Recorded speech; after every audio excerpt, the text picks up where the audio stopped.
All right, so in the last episode, we talked about getting your CDL and the reality of entering the trucking industry. Now let's talk about the next decision that will shape your entire experience in trucking, choosing your first company. Because the truth is, most new drivers don't quit trucking. They quit the company they started with. And sometimes they quit the industry altogether because that first experience was just miserable. Not because trucking itself is bad, but because they picked the wrong fit. Start with the question most drivers skip. Before you even talk to a recruiter, you need to answer a question for yourself. What do you actually want your life to look like? Do you want to run hard and stack cash? Do you want to be home every week? Do you have kids? Are you married? Are you trying to pay off debt? Are you trying to build towards becoming an owner-operator someday? Because the structure you choose matters. Some drivers do great running OTR for weeks at a time. Others burn out fast because they underestimated the isolation. Regional jobs might pay slightly less in some cases, but they give you predictability and routine. Local jobs bring you home every day, but often require more physical work. There is no universal best job. There's only the best fit for your life right now. If you don't define your priorities, a company will define them for you. And freight will always win that argument. Recruiters are sales. Let's talk about recruiters. And I'm not saying recruiters are dishonest people, but they do work in sales. Their job is to fill seats, not manage your long-term lifestyle. So when you talk to recruiters, expect optimism, expect best case scenarios, expect averages. And remember this phrase, trust but verify.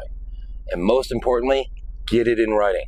If it's not written down, it never existed to begin with. Ask better questions. Most new drivers ask the wrong questions. They ask, what's the pay? That's not a bad question, but it's not the most important question. Instead, ask things like, how many miles do first-year drivers actually average? What happens when freight slows down?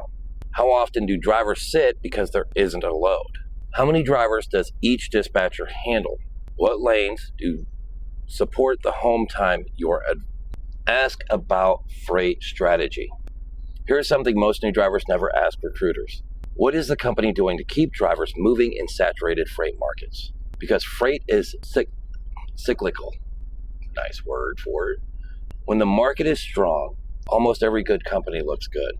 When the freight slows down, that's when you see which companies actually planned ahead. So ask, do you rely mostly on spot market or contracts? Do you have dedicated contracts? Long-term shipper relationships? Multiple lanes and regions? Because when freight markets tighten, spot freight dries up first. And guess who sits?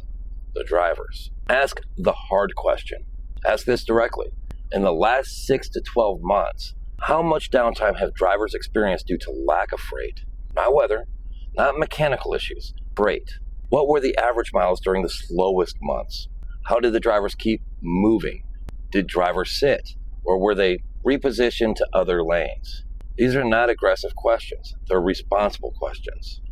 Because downtime doesn't just affect miles, it affects your budget. Cents per mile versus stability. Here's something new drivers learn the hard way. The higher cents per mile rate does not automatically mean more money. Let's say one company pays 65 cents per mile, but you're averaging 1,900 miles a week. Another company pays 58 cents per mile, but you're turning 2,600 miles consistently. Which one actually earns more? Consistency will always win. Steady freight wins. Predictable miles win. Recruiter promises versus dispatcher reality. There's another thing you need to understand early. Recruiters hire you. Dispatchers manage you. Those are two completely different departments.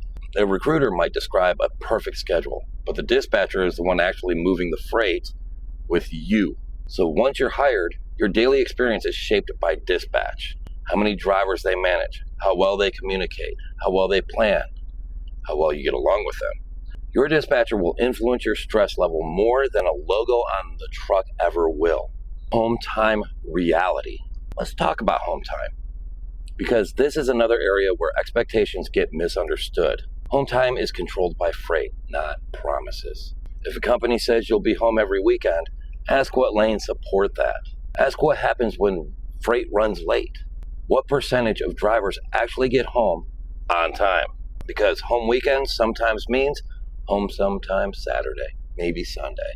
There's a difference. Bonuses and contracts. Now let's talk about sign-on bonuses. Those big numbers get attention. $5,000, $10,000. But always ask how it's structured. Is it paid in one lump sum or is it paid over time? Is it tied to a contract? Do you owe money back if you leave early? Often bonuses are paid in small increments over months, sometimes over a year. And bonuses are really just marketing to get you in.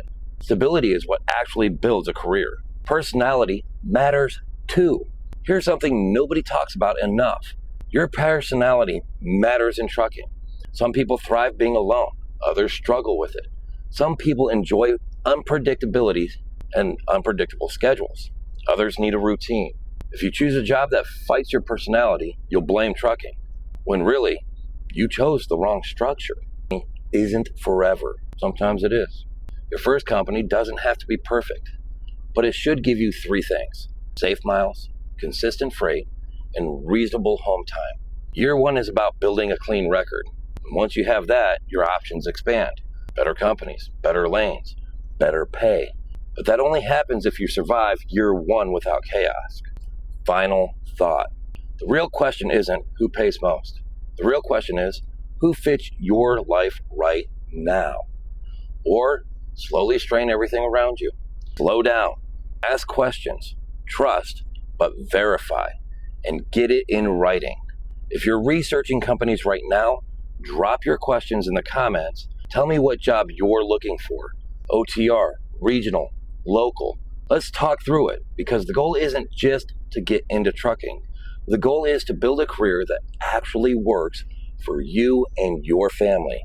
Click that like button, hit subscribe, follow, share it out to people that are still trying to figure things out. And in the end, we'll build this together. We're going to help you get best that you can. So welcome to the team on the road.